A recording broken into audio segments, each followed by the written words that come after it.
بسم اللہ الرحمن الرحیم نحمدہ ونصلی علی رسولہ الکریم اما بعد۔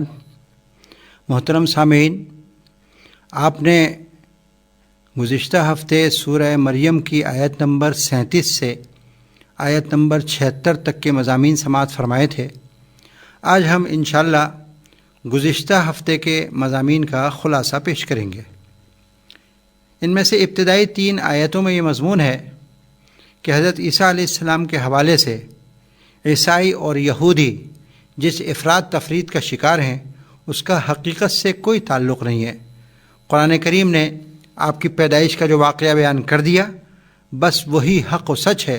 لوگوں نے خام خواہ اس کو افسانہ بنا ڈالا اور جھگڑے اور اختلاف کھڑے کر دیے۔ پھر فرمایا کہ جن لوگوں نے قرآنی حقائق کا انکار کر کے کفر اختیار کیا ہے اور قرآن کے کھلے دلائل نہ ان کو سنائی دے رہے ہیں نہ آنکھوں سے نظر آ رہے ہیں، مگر قیامت کے دن یہ سب کافر خوب سننے اور دیکھنے لگیں گے، مگر اس دن کا دیکھنا سننا کوئی کام نہ آئے گا۔ اے پیغمبر، ان کافروں کو قیامت کے دن کے پچھتاوے سے ڈرائیں جب ہر بات کا فیصلہ ہو جائے گا۔ اس کے بعد آیت نمبر 50 تک حضرت ابراہیم علیہ السلام کا تذکرہ ہے کہ وہ سچائی کے خوگر نبی تھے۔ انہوں نے اپنے باپ کو شرک اور بتوں کی پوجا سے روکا اور سمجھایا کہ یہ بت تو بے جان پتھر ہیں، آپ ان کی پوجا کیوں کرتے ہیں؟ میری بات مان لیں، میں آپ کو سیدھا راستہ بتا رہا ہوں، شیطان کی پیروی نہ کریں ورنہ شیطان کے ساتھ آپ بھی عذاب کی پکڑ میں آ جائیں گے۔ ان کے والد نے کہا کہ لگتا ہے تم میرے خداؤں سے بیزار ہو، یاد رکھو اگر ان کی مخالفت سے تم باز نہ آئے تو تم کو سنسار کر دوں گا، مجھ سے ہمیشہ کے لیے دور ہو جاؤ۔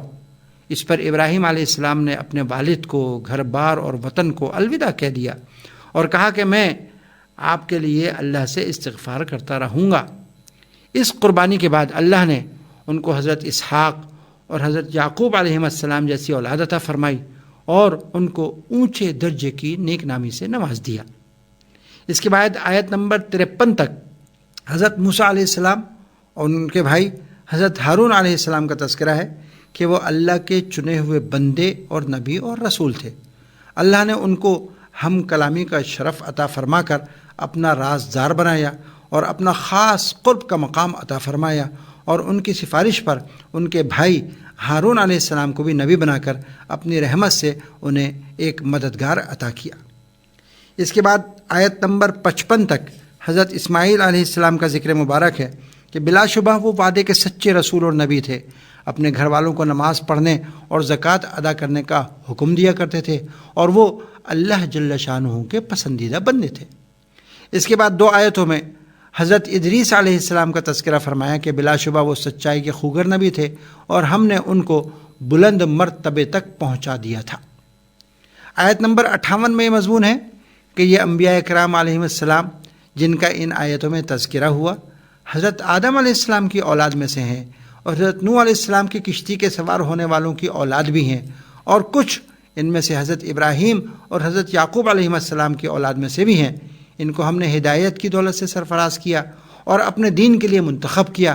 جب ان کے سامنے اللہ رحمان کی آیتوں کی تلاوت کی جاتی تھی تو یہ روتے ہوئے سجدے میں گر جاتے تھے۔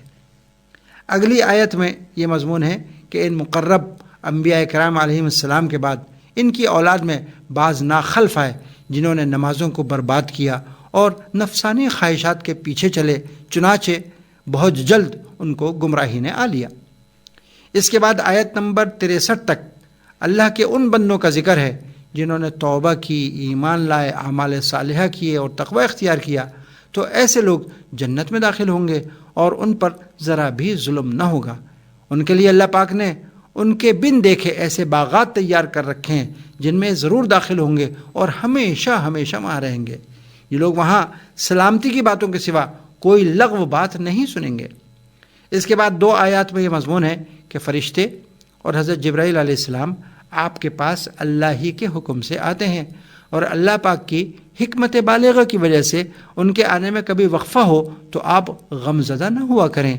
آپ کو آپ کا رب بھولتا نہیں ہے، اس کے علم میں سب کچھ ہے، اس جیسی صفات کمالیہ والا کوئی نہیں ہو سکتا۔